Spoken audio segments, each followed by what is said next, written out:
for this trip, let's do grape picking at Bawang, La Union. Please watch the whole video at baka meron din kayong matutunan from our experience.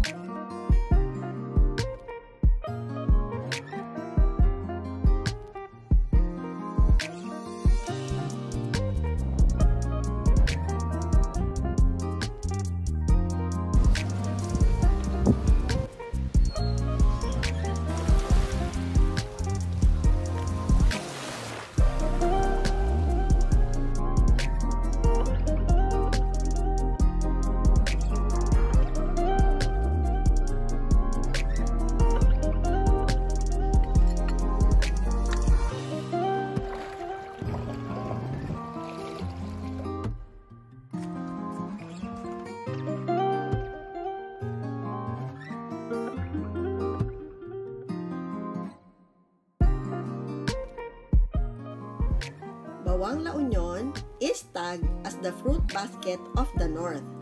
And for the past several years, umangat ang industriya nila ng grape farming. At sa aming pagbibiyahe, marami na kami nadaanan na may mga karatula na grape picking.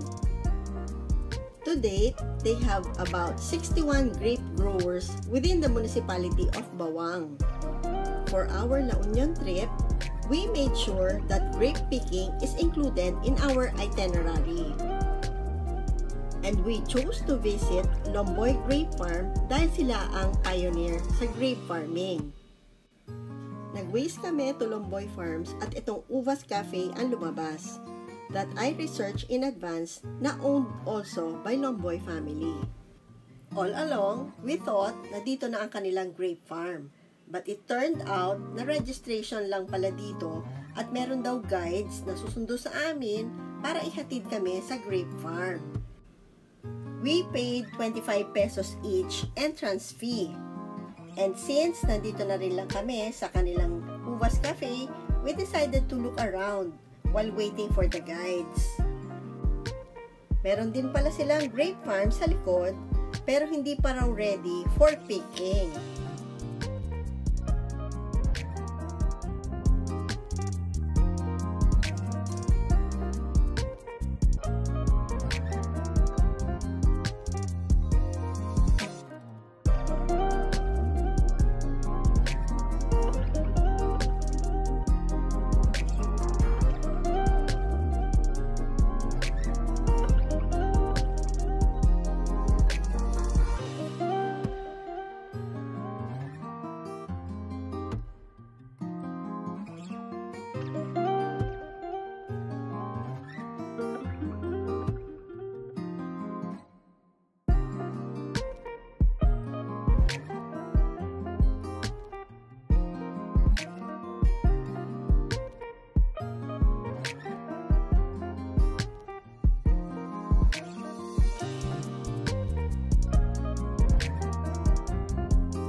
They also have display of their own wine.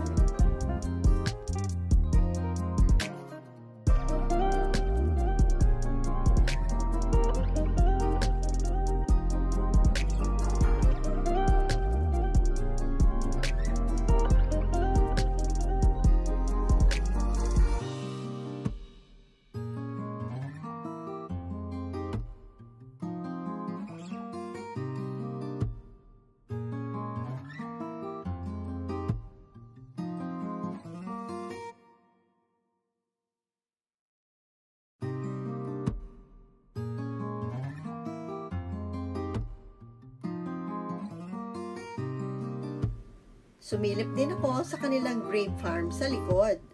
At kulay green pa nga yung mga grapes nila dito. Ewan ko lang if this is the mestiza variety o sadyang pinapahinog pa yung mga grapes nila.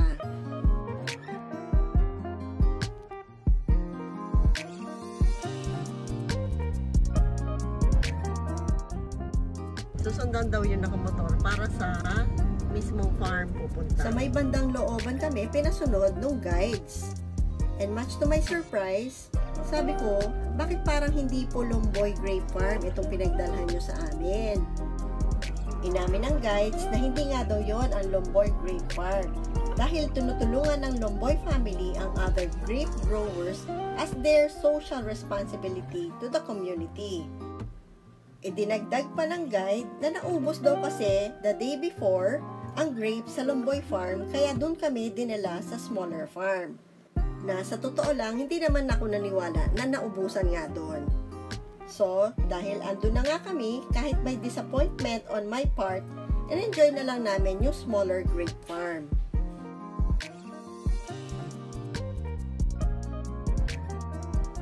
If I'm not mistaken, Red Cardinal yung grape variety nila dito, na in fairness ay matatamis.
Ito yung pili mo kanina. Yun. Their grapes here is 350 pesos per kilo. Meron din namang free taste.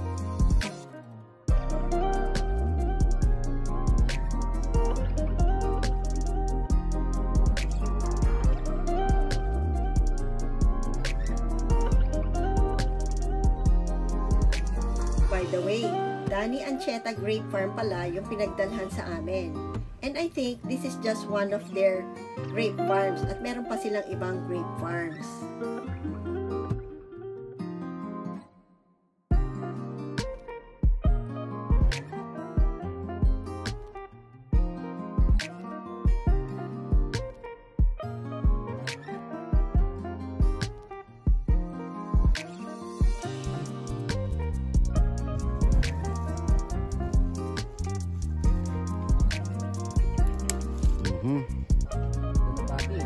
Nag-grape picking din pala yung family ng pamangkin ko the following day.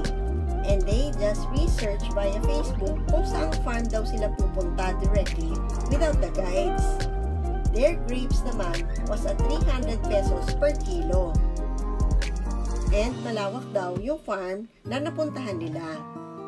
Hindi na nga rin pala namin na-experience ang wine tasting.